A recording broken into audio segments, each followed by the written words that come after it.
So this is definitely not my normal video, but I just felt very compelled to share this today. Basically, what's on my heart today is mental health.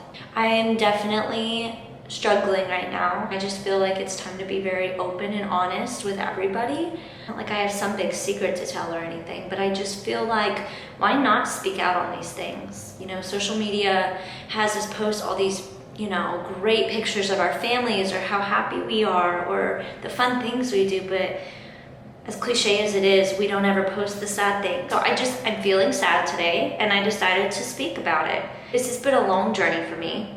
This actually started back, to be specific, March 3rd of 2019. This put me, just graduated college, and I was enjoying my first semester out of college as a nurse, just starting out, enjoying the money, enjoying my friends, enjoying being 21. I was 22, but still, I was going out and drinking with my friends, a ton at the time, which definitely didn't help my case. So on March 3rd of 2019, my aunt took her life. And I'm not trying to be all dramatic and I'm not trying to get attention, but just feel like a lot of people might be able to relate. It was very, I don't even know the word. It was very obviously upsetting.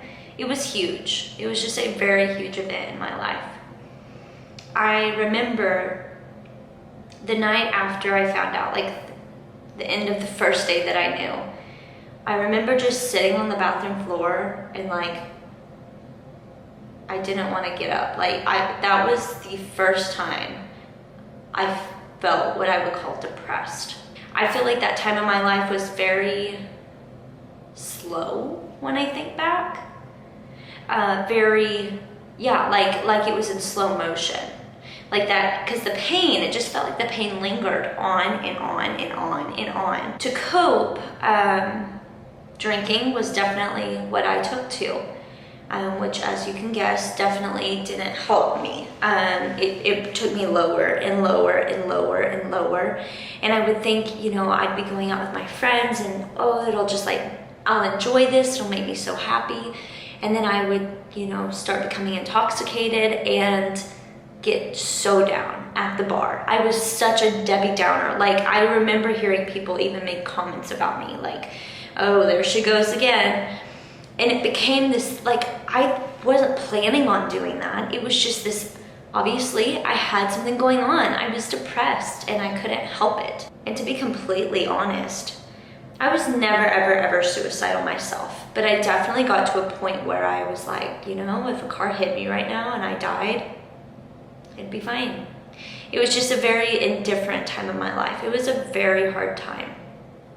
And not only was I sad for me, I was really, really sad for the rest of my family. It was a big loss. Very, very dark times. Fast forward, it was months and months and months of depression. And this sounds so crazy, but I remember when Kobe Bryant died. I laid in bed for 5 hours. I don't even watch basketball. Yes, it's so sad. The story was so sad. But I remember laying in bed for 5 hours just crying because I was sad about that. But I think it was everything else just rolling out. So I forgot when that was. Let me look that up. Okay, so that was January 26th of 2020. I did not start going to therapy until February of 2020, almost 1 year. 1 year, that is insane to me now looking back, after the death of my aunt. And I remember my mom telling me, Sarah, just go talk to someone, that's what they do. And I couldn't accept it. I'm a nurse and I absolutely promote this, going to get the help that you need, but I could not face the facts that I needed the help. So I remember going to therapy for the first time. And this was life-changing for me. Life-changing. And I don't mean that lightly. Tears, there were so many tears, but so much understanding and acceptance in my aunt's death. And you know what? It is a controversial topic. And I'm sure that something on here, somebody won't agree with what I'm saying, but you know, I learned to forgive my aunt for what she had done, and I learned peace. When you're dealing with trauma to your life or some big event, you absolutely go through a lot of different feelings. You go through anger and then sadness and then almost indifference and then back to anger and then you feel fine and then 2 months later it hits you. It's very crazy how it hits you. But I just remember I did decide to finally go because I was not sleeping at night. I mean, I'm not kidding. Like, I'd sleep 2 hours, be up for an hour, sleep 30 minutes, be up for an hour. I was sleeping awfully. My job was getting harder because of this. I was working on the floor at the hospital at the time. And I absolutely think that might have been part of the reason that I had such a hard time there. I was not mentally okay. I mean, mentally okay to work, but like, I was not happy. So anyway, therapy became a very big and wonderful part of my life. And I feel like, not that it saved my life, I don't feel that I was ever suicidal, like I said, but just changed my life. Like, I can't imagine if I hadn't had gone, where would I be? Like, that's so cliche, but like, I feel like I would have been on this steady path to just destruction and bad habits. So 10 out of 10, therapy has been a saving grace. Do you think that anybody who feels apprehensive about going should at least give it a shot? Because why not? What do you have to lose? I think it's worth every moment, every penny. You know, we need help in life. We can't do it alone. God created us needing others. We can't do it all ourselves. And you know what? I absolutely use God as a source of my healing as well. I actually started reading my Bible. I haven't finished it yet, but I started at the beginning. I'm trying to get cover to cover. You know, we have waves of really deep, you know, like passion and getting to know God. And then being honest, there's waves where we don't. So it's been a journey. So fast forward, October 16th of 2020, which is today's October 14th, almost a year to the date. My cousin, my aunt's daughter, the aunt who passed away, overdosed and passed away herself. Just everything came back crashing down again. It was just this pain. Oh my gosh. Thinking about it is upsetting, you know? I haven't thought about it. And a year ago, my baby cousin passed away. And I miss her so much. She was so beautiful. We were so close. My heart aches. Yeah, this tattoo, it says 3, 2, 1. I got it for her. She was 3 years, 2 months, and 1 day younger than me, and we always thought that was a super special thing. So that's in honor of her. But anyway, it just, after her death, it's like this huge just stab in the chest, you know? You get better again. You feel like you've gotten past your down parts of your life, you know, and you're aware life happens. It's going to continue to happen for the rest of your life, but you feel like once you get up on top of the mountain, it's like, God, what else? It makes me happy looking back that I didn't turn to drinking as my coping mechanism when I lost my cousin. At that point, I had the boyfriend that I'm with now, and he was a huge supporter. My best friends that I lived with, huge supporters. My family, huge supporters. And you know what? I had established with the therapist that I went to, and I had all this support, and I absolutely just felt like, why waste that? Like, why do I want to feel this pain? You know, I can't do anything about the fact that she's gone. I can't change what has happened. Not that I want to just forget about it, because I will never forget about it till the day I die. But it's just like you want to be able to go forward without losing yourself.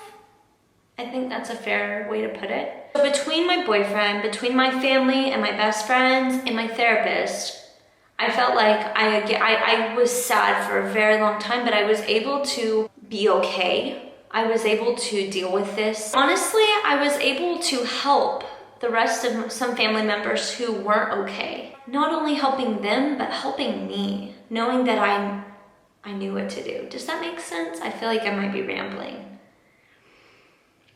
Oh, and something I didn't mention, back in February of 2020 when I went to therapy for the first time, I did end up getting on depression and anxiety medication, and that has been such a lifesaver. So anyone who has like a stigma against being on medication, don't. It literally is so amazing. Don't think that you're any less capable or any less important or any less of a person because you have to take a pill to help you be happy. It's not always a permanent thing. I mean, in some cases, absolutely, but why not use what you can to safely be happier as a person? I mean, we only get one life. I don't want to go through it sad. I feel like the hard thing is that there are still days of pain that just hit you and you don't even know what it is, like what is the problem. Or you'll have days where it's like, I don't know. I just feel like lately I've been down again. And you know, I go to work and I feel really good and happy. I mean, I love my job and I think a lot of it is that I'm distracted from my own head. And then I come home and I'm just like, dang, like things aren't as great as I may portray. And you know what? That's okay. I mean, we're only human. We're not perfect. And I guess what I'm trying to get at with this whole thing is that it's okay not to be okay, but don't give up. And I would hope that this, just speaking about it, would show you that I am so open to talking to anybody who needs it. Literally anybody. And by that I mean anybody. At any time of the day. And I mean, I'm so serious and I'm so passionate about this. You know, the pain that I felt from losing people, I just don't want that for anybody. But also at the same time, I'm saying don't give up in the way that I would pray that people start realizing that that's not the only out. There are other options. There are other treatments for your pain. And maybe I'm naive to it. I mean, I'm sure I am. I just hurt for people, you know, as a nurse. I feel like I'm such a fixer. And all I want to do is just fix those people who are hurting. And I just want everyone to know that I'm just going to say like a general worldwide prayer tonight. And I just want everyone to know that it's on my heart that anyone who is struggling, like I am covering you in prayer. I just hope that this like was touching or meaningful to someone. And maybe I'm just rambling and maybe nobody actually watches this or listens. But I just, you know, if it helps one person to know that you're not alone, then I feel like I made a difference. So if you made it to this point in the video, thank you so much for watching and listening to my story. And you know, if you do have any questions, feel free to comment down below or even send me a message on Instagram. I'd love to talk to you about literally anything. And if you like what you saw, also subscribe to my channel. But anyways, just know that I love you all, and I hope that everybody's hearts who are in pain feel a little bit at ease tonight.